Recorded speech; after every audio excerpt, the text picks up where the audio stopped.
আরবের মরুর বুকে রাত নেমেছে। নীরবতা চারপাশে, শুধু মাঝে মাঝে বাতাসের শব্দ আর বালির মধ্যে সাপের হালকা হিসহিসানি শোনা যায়। গভীর সেই রাতে রাসূল সাল্লাল্লাহু আলাইহি সাল্লাম এক গাছের নিচে বসে আল্লাহর ধ্যান করছিলেন। মক্কার মুশরিকরা তখন ইসলাম ধ্বংসের ষড়যন্ত্র করছে, কিন্তু মানুষের পাশাপাশি একদল জিনও ইসলামকে মুছে দিতে চাচ্ছে। তাদের নেতা ছিল এক ভয়ঙ্কর জিন শয়তান, যার নাম আজরাল। আজরাল কোনো সাধারণ শয়তান ছিল না। সে বহু যুগ ধরে মানুষের মধ্যে বিভ্রান্তি ছড়িয়ে দিচ্ছিল, কিন্তু ইসলাম তার পথ আটকাচ্ছিল। সে জানত যতক্ষণ নবীজি জীবিত ততক্ষণ ইসলাম অমর। তাই সে একটা ভয়ঙ্কর পরিকল্পনা করল। সে মরুর বুকে এক বিষাক্ত সাপ পাঠালো, যে ছিল তার অন্যতম শক্তিশালী অনুসারী।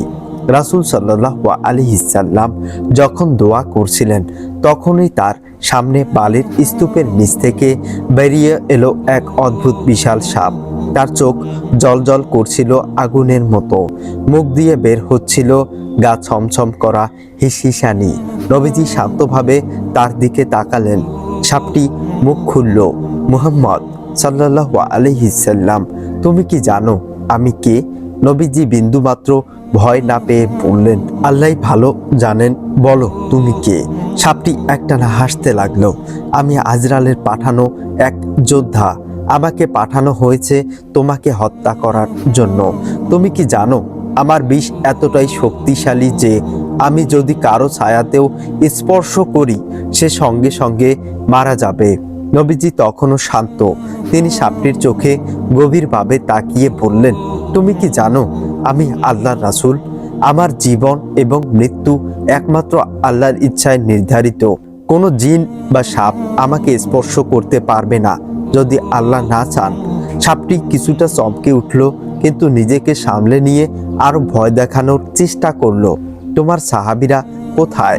তুমি একা? আমি চাইলে এখনই তোমার দেহ নিস্তেজ করে দিতে পারি। রাসূল সাল্লাল্লাহু আলাইহি সাল্লাম তখন ধীরে ধীরে হাত তুললেন এবং আল্লাহর উদ্দেশ্যে দোয়া করলেন, হে আল্লাহ, তুমি সর্বশক্তিমান। তুমি যদি ইচ্ছা করো তবে শয়তানের কৌশল ধ্বংস হয়ে যাবে। দোয়া শেষ হওয়ার সঙ্গে সঙ্গেই কিছু একটা ঘটল। চারপাশে এক অদ্ভুত আলো ছড়িয়ে পড়ল। মরুভূমির বাতাস থমকে গেল। সাপটি অনুভব করলো তার শরীর ভারী হয়ে আসছে। মনে হলো এক অদ্ভুত অদৃশ্য শক্তি তাকে চেপে ধরেছে। সে ছটফট করতে লাগলো। এ কি হচ্ছে? নবীজি তখন বললেন, এই শক্তি আল্লাহর পক্ষ থেকে। তুমি সত্য বলার সাহস থাকলে বলো তুমি কে? সাপটি তখন হঠাৎ কেঁপে উঠল এবং তার শরীর ধীরে ধীরে বদলে যেতে লাগলো। আগুনের মতো লাল চোখ দুটি নরম হয়ে গেল। তার শরীর থেকে এক মানুষের মতো কণ্ঠ বের হলো, আমি শুধু একটা সাপ নই, আমি এক জিন যাকে আজরাল পাঠিয়েছিল। নবীজি তখন বললেন, তোমার আসল পরিচয় দাও। সাপটি ধীরে ধীরে কথা বলতে শুরু করলো, আমি এক সময় সত্যকে অস্বীকার করতাম। আজরাল আমাকে বলেছিল, যদি আমি তোমাকে হত্যা করতে পারি তবে আমি শক্তিশালী হয়ে যাব। কিন্তু আমি এখন বুঝতে পারছি সত্যিকারের শক্তি তোমার সঙ্গে আছে। সে একদম মাটিতে শুয়ে পড়ল এবং কাঁপতে কাঁপতে বলল, ইয়া রাসূলুল্লাহ, আমি বুঝতে পেরেছি আল্লাহর রাসূলকে কেউ স্পর্শ করতে পারে না যদি আল্লাহ না চান। আমি ক্ষমা চাই, আমি ইসলাম গ্রহণ করতে চাই।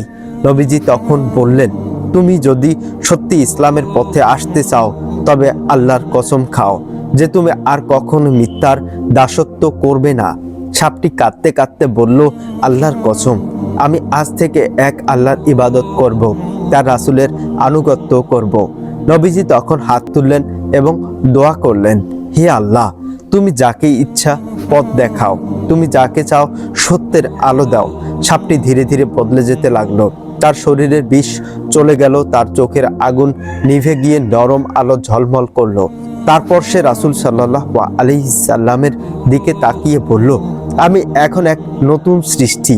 আমি তোমার শত্রু হয়ে এসেছিলাম, কিন্তু তোমার ভালোবাসা আমাকে আল্লাহর পথে নিয়ে গেল। সে ধীরে ধীরে মরুভূমির দিকে চলে গেল, আর কোনোদিন সে শয়তানের দাসত্ব করেনি। এই ঘটনার শিক্ষা, আল্লাহর শক্তি সর্বোচ্চ। শয়তানের ফাঁদ যতই ভয়ঙ্কর হোক, আল্লাহর সাহায্য চাইলে তা ধ্বংস হয়ে যায়। যে কোনো মন্দ লোক সত্যকে গ্রহণ করতে পারে যদি সে আন্তরিকভাবে চায়। আল্লাহ রাসূলকে কেবল আল্লাহই রক্ষা করেন।